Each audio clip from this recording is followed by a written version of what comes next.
और आज निर्गुण का मतलब होता है कि दुनिया की मोह माया, जो आज हम इस दुनिया के मोह माया में अजुराए हुए हैं, उस मोह माया से दूर जिसको बताए वही निर्गुण होता है, जो कि आप सबके बीच में एक कवि एक साधक कहता है क्या कि क्यों तो दुनिया के मेला में अकेला हो, कि क्यों तो है दुनिया के मेला में अकेला हो, कि क्यों तो दुनिया के मेला में अकेला हो। क्योंकि जब आप जन्म लिए थे तभी आप अकेले आए थे, और जब ऊपर जाना है तब भी अकेले ही जाना है। कुछ नहीं लेकर आए हैं, ना ही कुछ लेकर के जाना है। इस धरती पर सबसे बड़ी कोई सच्चाई है तो वो है मौत, जो सबको आना है सबको जाना है। ये साधक बोलता है क्या कि आज तुम मोह माया की दुनिया में इतने व्यस्त हो गए हो कि तुमको अंदाजा भी नहीं है कि आने वाला टाइम पर तुम्हारी गिनती ऊपर हो रही है। ऊपर की जो घड़ी है ना भगवान के पास वाली, वो चल रही है। कहता है क्या साधक कि क्यों तो दुनिया के मेला में अकेला हो, कि क्यों तो है दुनिया के मेला में अकेला हो, आज के कहोनो खेला हो जाइए।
कोई इस धरती पे साथ देने वाला नहीं जब अंतिम समय आएगा।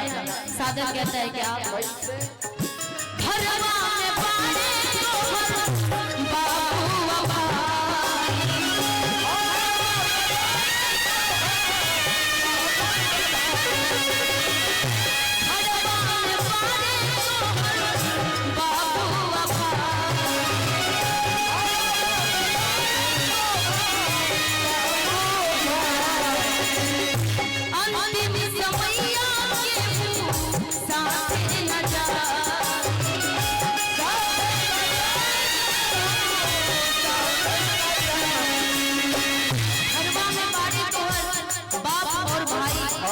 अंतिम समय के वो साथ ना जाए। अब से भी समझ जाओ कि तुम्हारा साथ सिर्फ देने वाला है कोई तो प्रभु है। अच्छाई करोगे तो अच्छा फल मिलेगा, बुराई करोगे तो बुरा फल मिलेगा। कभी कहता है क्या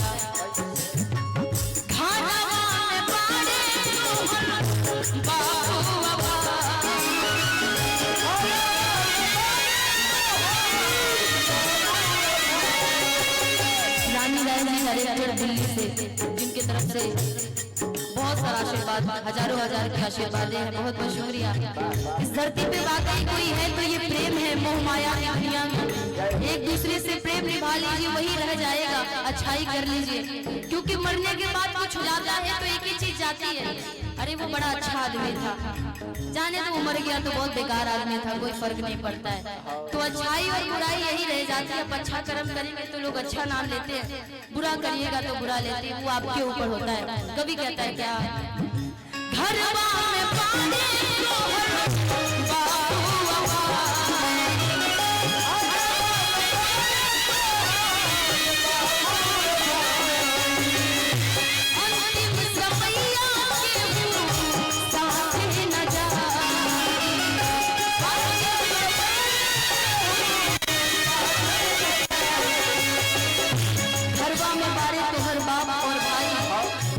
समैया की हुई साथी नहीं जाए, साथ में केवल प्रभु की आशीर्वादें जाती है। कैसे, तू है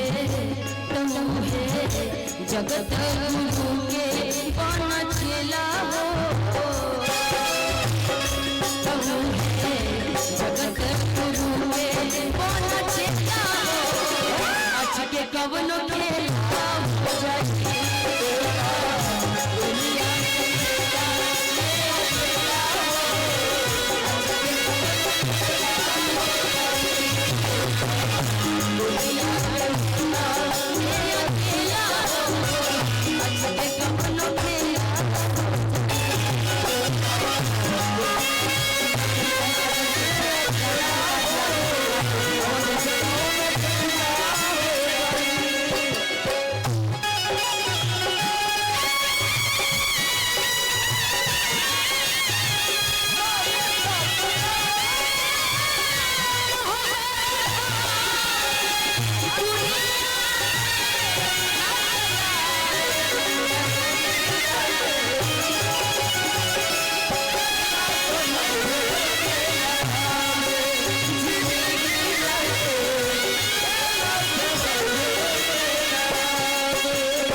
पांडे प्यारा भाई जी की तरफ से बहुत प्यारा आशीर्वाद, बहुत शुक्रिया भाई।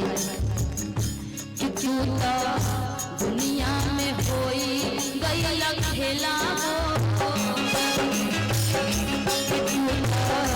दुनिया में होई गई खेला हो, आज के कवनो खेला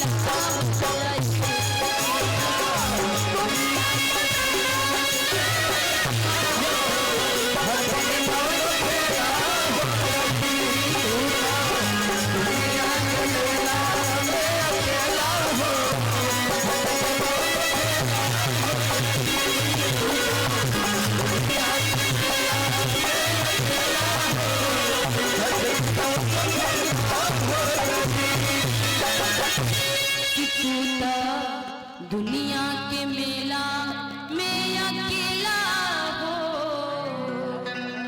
कि अच के कवनो खेला